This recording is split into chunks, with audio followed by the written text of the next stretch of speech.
और friends communication कुंजर से आज हम जिस सर्विस की बात करने जा रहे हैं वो है लैंड रिलेटेड।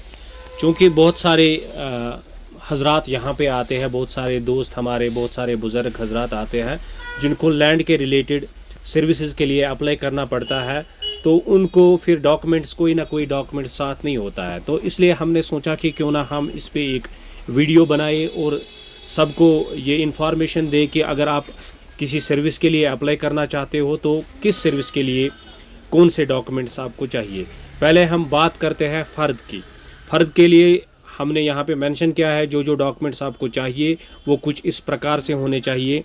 पहले आइडेंटिटी प्रूफ में आप इन डॉक्यूमेंट्स में से कोई भी एक डॉक्यूमेंट्स प्रोड्यूस कर सकते हो, जैसे कि आपका पैन कार्ड हो गया, आपका आधार कार्ड हो गया, आपका राशन, आपका डोमिसाइल हो गया।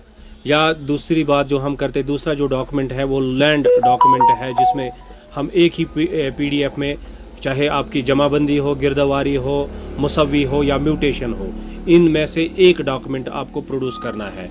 तीसरा जो डॉक्यूमेंट आपको देना है वो रफ स्केच है। चौथा जो डॉक्यूमेंट है वो आपको देना होगा फ़ोटो ऑफ एप्लीकेशन। बायर और सेलर दोनों, बेचने वाले और ख़रीदने वाले का फ़ोटो, जियो टैग फ़ोटो, जहाँ पे आपकी ज़मीन चाहे आपने ख़रीदी हो चाहे आपने बेची हो, वहाँ पे दोनों की एक इकट्ठी एक साथ वाली फ़ोटो चाहिए, जिस पे जो जियो टैग वाली फ़ोटो होनी चाहिए।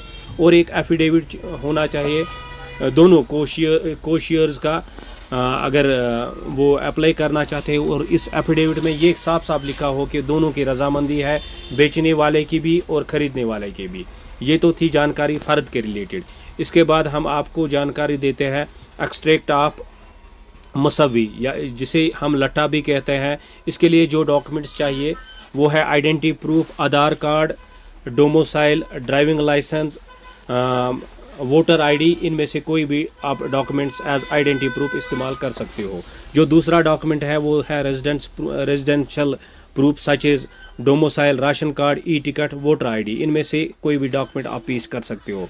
और तीसरा जो लास्ट डॉक्यूमेंट है वो है latest copy of jamabandi, mutation और गिरदावारी। इन तीन में से कोई भी लेटेस्ट कॉपी इसके साथ आपको अपलोड करनी है।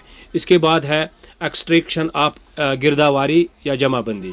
अगर आप इस सर्विस के लिए अप्लाई करना चाहते हो तो आपको पहला जो डॉक्यूमेंट चाहिए वो है आइडेंटिटी प्रूफ, जिसमें हमारा Aadhaar card, domicile, voter ID, PAN card, driving licence, identity card by government, issued by government, तो या कोई एम्प्लॉय होगा तो उसका भी आइडेंटिटी कार्ड चल सकता है। तो दूसरा जो हमारा इसके लिए डॉक्यूमेंट है वो है residential proof such as domicile, ration card, ticket, voter ID। इनमें से कोई भी डॉक्यूमेंट। तीसरा जो डॉक्यूमेंट अपलोड करना है वो है प्रीवियस कॉपी ऑफ गिरदावारी। और चौथा any renew document related to the land. कोई भी रिन्यू डॉक्यूमेंट होना चाहिए जो इस लैंड के रिलेटेड हो। चौथी जो सर्विस है हमारी वो है एक्सट्रैक्शन ऑफ चूल्हा या चूल्हा चौकीदारी। अगर आपको अपना चूल्हा दर्ज करना हो तो उसके लिए आपको कौन से डॉक्यूमेंट चाहिए। पहला तो है राशन कार्ड, दूसरा identity proof of all family members, जैसे कि आधार कार्ड हो गया या पैन कार्ड हो गया या इलेक्शन ID हो गई, जिसे हम वोटर ID कहते हैं। तो इन तीन चीज़ों में से आप कोई भी डॉक्यूमेंट रख सकते हो, लेकिन सारे फैमिली मेम्बर्स के। इसके साथ साथ हमें एक सपोर्टिंग डॉक्यूमेंट अपने ULB या PRIS से या लंबरदार से या चौकीदार से या किसी गवर्नमेंट एम्प्लॉय से लाना होगा जो इसको अपलोड करना है। और हमारी जो चौथी सर्विस है वो है अटेस्टेशन ऑफ म्यूटेशन। इसके लिए हमें जो डॉक्यूमेंट चाहिए वो है आइडेंटिटी प्रूफ, वो तो मैंने आपको बताया, Aadhaar card, domicile, PAN card या वोटर ID में से कोई भी एक डॉक्यूमेंट। दूसरा residential proof such as domicile certificate, ration card, ticket, voter ID। तीसरा रजिस्टर्ड सेल डीड, जो हम फ़र्द के वक्त जो हम फ़र्द भरते हैं, फिर SDM ऑफिस से हमें एक सेल डीड मिलती है और कापी ऑफ फ़र्द भी मिलता है वहाँ से ही, जमाबंदी, मैप वहाँ पे मिलता है हमें। तो वो सब हमें ये म्यूटेशन यानी कि बैनामा के लिए जो हम अप्लाई करते हैं, तो ये चीज़ें हमें उसके लिए चाहिए। बाकी ये वीडियो ज़्यादा से ज़्यादा शेयर करें और ये इन्फॉर्मेशन भी आप ज़्यादा से ज़्यादा शेयर करें। Thank you.